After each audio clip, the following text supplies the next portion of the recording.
Hello అండి. ఈరోజు మన కిచెన్‌లో చాలా ఈజీగా, సింపుల్‌గా అప్పటికప్పుడు చేసుకునే ఒక మంచి ఇన్‌స్టంట్ దోస రెసిపీని ఎలా చేయాలో చూపించబోతున్నానండి. ఉదయం పూట హడావిడి లేకుండా, ఎలాంటి పప్పులు, బియ్యం నానబెట్టకుండా కేవలం 10 నిమిషాల్లో చేసుకోవచ్చండి.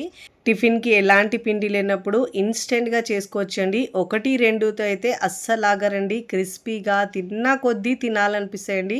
రెగ్యులర్‌గా చేసే దోసలు కాకుండా అప్పుడప్పుడు టిఫిన్‌కి పిండి లేనప్పుడు ఇలా చేసుకోండి. భలే రుచిగా ఉంటాయి.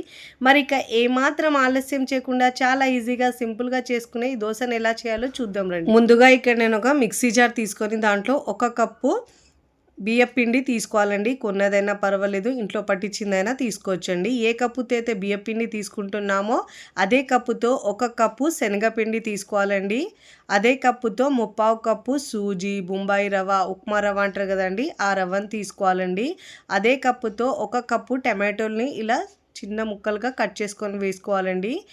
అన్ని కొలతలు తీసుకున్నాం కదండి, అదే కప్పుతో అన్ని కొలతలు తీసుకోవాలి. ఇప్పుడు అదే కప్పుతో 1 కప్పు బంగాళదుంప ముక్కలు కూడా వేసుకోవాలండి, పచ్చి బంగాళదుంప. ఇప్పుడు దీంట్లో 3/4 కప్పు దాకా పెరుగు వేసుకోవాలి. ఇప్పుడు దీంట్లో 1/2 టీ స్పూన్ దాకా జీలకర్ర వేసుకోవాలండి. ఈ దోశలో జీలకర్ర ఫ్లేవర్ చాలా బాగుంటుందండి. ఇప్పుడు ఇలా జీలకర్ర వేసుకున్న తర్వాత 2 ఎండుమిరపకాయలు వేసుకోవాలండి. రుచి అయితే చాలా బాగుంటుందండి దోశ అయితే. ఇన్స్టెంట్‌గా చేసినా కానీ సూపర్‌గా ఉంటుందండి. 1, 2 అయితే అస్సలు ఆగరు, అంత బాగుంటాయండి. ఏ కప్పుతో అయితే మనం అన్ని ఇంగ్రీడియంట్స్ తీసుకున్నామో అదే కప్పుతో 2 కప్పుల వాటర్ వేసుకోవాలి. ఇప్పుడు ఇలా వాటర్ వేసుకున్న తర్వాత మెత్తగా గ్రైండ్ చేసుకోవాలండి. ఎక్కడ పలుకులు లేకుండా మెత్తగా గ్రైండ్ చేసుకొని మిక్సింగ్ బౌల్లోకి వేసుకోవాలి. ఇప్పుడు అదే మిక్సీ జార్ కడిగి 1/4 కప్పు దాకా వాటర్ వేసుకోవాలండి. వేసుకొని ఇప్పుడు దీంట్లో రుచికి సరిపోయినంత ఉప్పు వేసుకోవాలండి. ఇక్కడ మనం దోశ ఇన్స్టెంట్‌గా చేస్తున్నాం కాబట్టి బేకింగ్ సోడా 1/4 టీ స్పూన్ దాకా వేసుకోవాలి, వంట సోడా. దోశకు మంచి కలర్ రావడానికి 1 టీ స్పూన్ దాకా చిన్న స్పూన్‌తో షుగర్ వేసుకోవాలండి. ఇలా వేసుకొని బాగా మిక్స్ చేసుకోవాలి.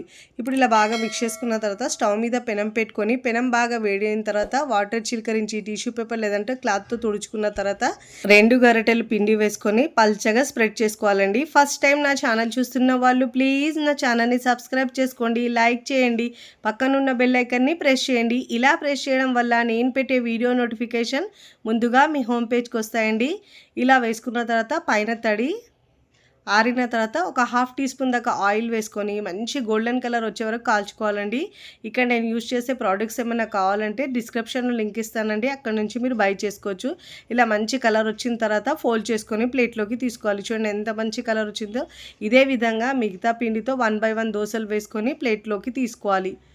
చూస్తుంటేనే ఎప్పుడెప్పుడు తినాలనిపిస్తాయండి, అంత బాగుంటాయి. క్రిస్పీగా తిన్న కొద్దీ తినాలనిపిస్తాయి. చాలా ఈజీగా, సింపుల్గా చేసుకునే ఈ దోశలు మీకు నచ్చితే తప్పకుండా ట్రై చేయండి.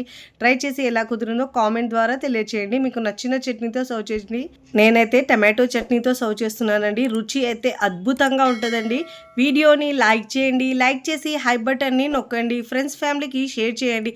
మరికొన్ని టేస్టీ, సింపుల్, క్విక్ రెసిపీస్ కోసం నా ఛానల్ని సబ్స్క్రైబ్ చేసుకోండి. Thanks for watching. బాయ్.